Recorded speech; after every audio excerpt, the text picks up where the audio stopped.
Hello, I'm State Representative Brad Klippert, speaking to you today from Olympia. The 2014 legislative session is underway. The proposed gas tax will likely receive most of the attention early in the session. However, I think it will be difficult to come up with enough votes to pass a transportation gas tax proposal this session. I believe a strong majority of the public is opposed to the legislation, and the legislature would have already passed a plan if the votes were there in the House and the Senate. I believe we must see reforms first. House Republicans have offered a number of reforms and want to fix it before we fund it. Negotiations between both parties and chambers are ongoing, and I will keep you updated as the session progresses. Some good news is, for the first time in several years, we will not be facing a substantial budget hole. I do not expect much of a battle over the supplemental budget since we had such a strong bipartisan budget agreement last June. However, the recent state Supreme Court ruling related to education funding and the McCleary decision could stir things up. That said, we made great strides last year, pumping an additional $1 billion into education. For now, it is too early to say what impact the court ruling will have on the supplemental budget, if any. While Obamacare is a federal health care mandate, it will have great impacts at the state level. I expect health care to be debated and discussed this session, with much of the debate around the implementation of Obamacare.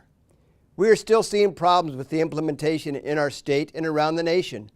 Our House Republican caucus is introducing legislation to address some of the Obamacare glitches, including allowing Washington residents to buy catastrophic health care plans from other states, and instructing the Office of the Insurance Commissioner to enter into compacts with other states to facilitate greater opportunity for the purchase of health care plans from a broader market. Having a law enforcement background, public safety will continue to be one of my top priorities. I have introduced bills to strengthen DUI laws and assist local governments deal with the new marijuana regulations. It is extremely important to keep our communities and our neighborhoods safe. In closing, please do not hesitate to contact me during the session. If you are coming to Olympia, I would love to meet with you. Contact my office and let's set up a meeting. My contact information is on the screen. You are the people I represent. You are the people I represent. So it is important, and I look forward to hearing from you. Thank you for trusting me to represent you in Olympia. It is an extreme honor, and I take the work I do for you very seriously. May God bless you, your friends, and your families, and may God always bless America. Now let's get out there and have a great Washington Day. Representative Haler, we've just started the 2014 legislative session, and you serve on the House Appropriations Committee. How do things look budget-wise as compared to the past several years? I think the budget was passed on a bipartisan basis last year, and I think we're looking better than we've ever looked before, especially with the bipartisan budget, because for the first time, because of the majority coalition in the Senate, and because of the things that happened in the Republican House this last session, or the session before this year, things are really looking great. We've got a great budget. It's balanced for once. There was no deficit spending. We had the opportunity to, for the first time in 20 years, have a budget that did not ask for tuition increases from our college students. So I think that was just an outstanding budget overall. And I look forward to seeing this bipartisan budget, no tax increase budget, moving on into this year when we consider our supplemental budget too. Speaking of bipartisan budgets, you're sponsoring legislation this year, House Joint Resolution 4201, that would require a 3/5 vote of both chambers of the legislature in order to pass the state's operating budget. Why is that? The reason that I'm doing that is I want to continue the spirit of a bipartisan budget by having a 3/5 vote. This is a little bit lower than the 2/3 vote that the public voted in.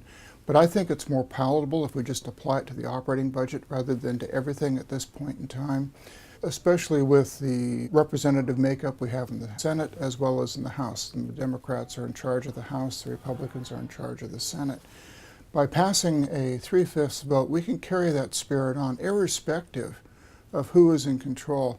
This is the people's budget. When we talk about the operating budget, this is the people's budget. It's their money. We need to make sure that we carry on this spirit of cooperation rather than having a single party saying, well, this is how it's going to be, whether it's Republican or Democrat. And I think we need to be looking to stopping gridlock like they have in Washington, D.C. And by stopping it, I'm not saying we have gridlock here, but I don't want that cancer to infect our legislative ability to represent the people of this state. There was an awful lot of talk about transportation and a possible gas tax increase by as much as 10.5 cents per gallon. What do you see happening with the possibility of a gas tax increase this session? I think it's very unlikely. The Senate and the House are saying we have to have reforms, especially when you take a look at the big dig where they've come into a dead standstill with the thing that's building the tunnel in Seattle. It hit something that nobody knew was there. That screams that, hey, there wasn't enough look what was down the road from there. And when you're dealing with a contract that is cost plus, that is not representing the people's will. I think that by raising the gas tax, we already have one of the highest gas taxes in the nation. By raising it to 10.5%, or even, it's been talked about even higher, that will force people not to buy gas, to seek cheaper cars, cheaper modes of transportation, and we end up losing again. So I think there are reforms that need to be done before we talk about a gas tax, and I believe those reforms can cover any kind of tax that we might be considering. So I don't think there's a need for a tax.